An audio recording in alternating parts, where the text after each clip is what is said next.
Welcome back to the channel, guys. This video is going to be a little bit different than what you're used to seeing on my channel, but I hope you listen and watch the whole thing. I feel like what I have to say is important, and hopefully it's important to you too.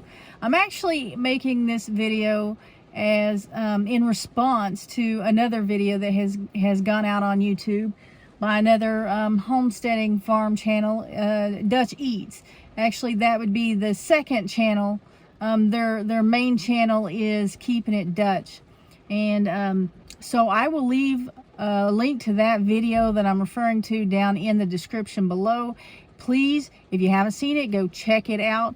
If you haven't seen that channel, Dutch Eats, consider subscribing to it. He made the video and asked that if we have a YouTube channel, if we would make a video with the hashtag Save Homesteading, and that's what this is. This will be my hashtag Save Homesteading video, and it's just to show my support to the homesteading, farming, prepper community, and especially those who are on YouTube and put their lives out there.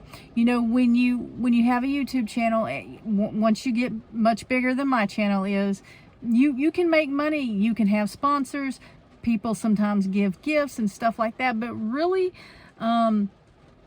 there's a lot behind the scenes that until you're doing a channel that you don't see, and it takes a lot of there's a lot of risk in doing anything. Anytime you put your resources towards something, whether it's your time, your energy, finances, whatever it is, there's always risk to it. And so obviously being on YouTube, some of the risk are apparent, but there's just a lot of time spent behind the scenes when you film something. There's a lot of time spent in the filming. There's a lot of time spent in the editing. There's a lot of time spent thinking about what your next video is going to be. There's just, you know, so much there that you don't get to see. And so when you got a family or individual homesteading, farming, working at their house, and you know, and they most of the time have a job out of the house, and then you have them making videos, and it's just like it's nonstop. There's no, and then if you throw kids into the mix, if they've got children that they have to make sure the schoolwork gets done, the doctor's appointments, the extracurricular activities, so it's just really busy. And so I just want to encourage those YouTube channels. And the reason I got into homesteading is because of YouTube channels like Keeping It Dutch, Arms Family Homestead, Off Grid with Doug and Stacy. These are channels that I've been watching for years now. I've only had a channel, for just less than 2 years, but I've only been on land for about 4 years. I am still very new to homesteading. I got into living on land, but I didn't get into really a whole lot of livestock, just goats and chickens. And really I'm one moving kind of slowly in the learning process, in the experimenting process. But I decided to start a YouTube channel just to document that journey, because I know how much the other YouTube channels, the other farmers, homesteaders, preppers, encouraged me to take the step to get towards you know, a homestead or farm, to work more towards being self-sufficient, producing more of my own food. And so I thought if I documented my journey, my failures, just as much, or if not more, than my successes, that maybe I could encourage somebody to do the same thing. Now, I have had the opportunity to meet the whole family at Keeping It Dutch. I've met the Arms family. Well, I've met Houston and Daniel. I haven't met the others, but I've met the Max briefly at the Okie Homesteading Expo when they were getting set up to do demonstration. I was there and got to talk with them for just a little bit. A really, really sweet couple. If you watch my channel, or if you watch Off Grid with Doug and Stacy, you know that they were doing the giveaway in July. They gave away several gift cards. They gave away a sun oven. They gave I won the thing where they went to Walmart and they filled the ice chest full of stuff, kind of like a prepping thing full of prepping items, prepping foods that would store real well, and just, yeah, I'm sitting in the parking lot and I thought I heard someone come up.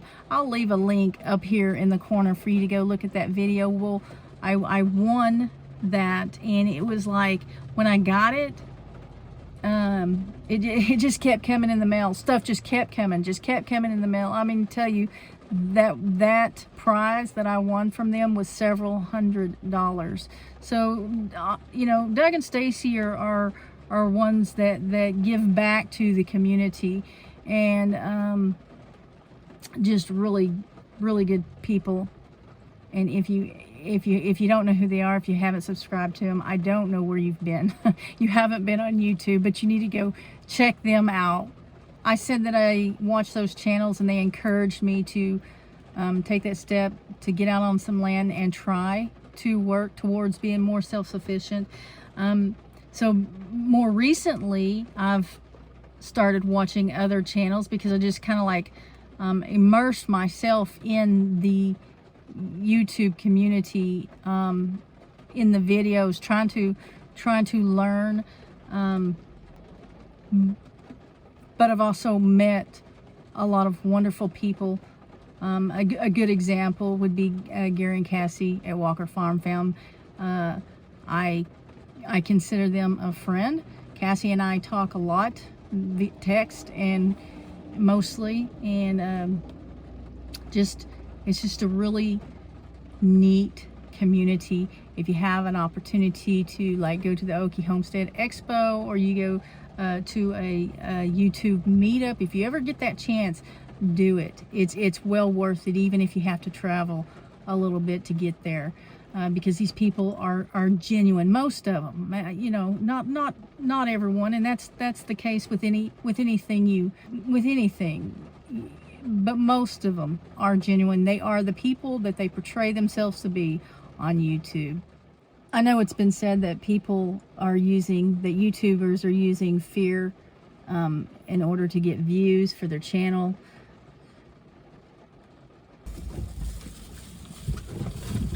Okay, you're gonna have to be quiet because I'm talking to some people.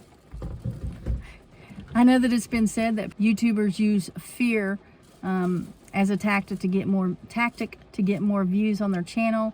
I'm talking about the everything going on in the world, the economy crisis that we're in, and that's been used just to get views, to get money, to make sales, you know, to get commission on sales. But the truth of it is, there probably are some that do that for that reason, and you know, if that's okay with their conscience, then it's none of my business. But the truth is, a lot of times when you see something coming, if you see a big storm coming, you warn your neighbors, you warn your friends. Being here in Northeast Oklahoma, if I'm watching the weather because I'm not sure if a tornado could develop, and I see that a friend of mine is living in an area where the line of the storm is, and they issue a tornado warning, well, the first thing I do is get on the phone and call my friend and give them a heads up, and they don't get mad about it. I mean, you know, and I expect the same thing. And so a lot of times what you're seeing is people seeing what's going on around, and they just want to give you a warning. It's a burning within them. It's a burning to give you a warning. Hell is coming. You know, the world is falling apart, and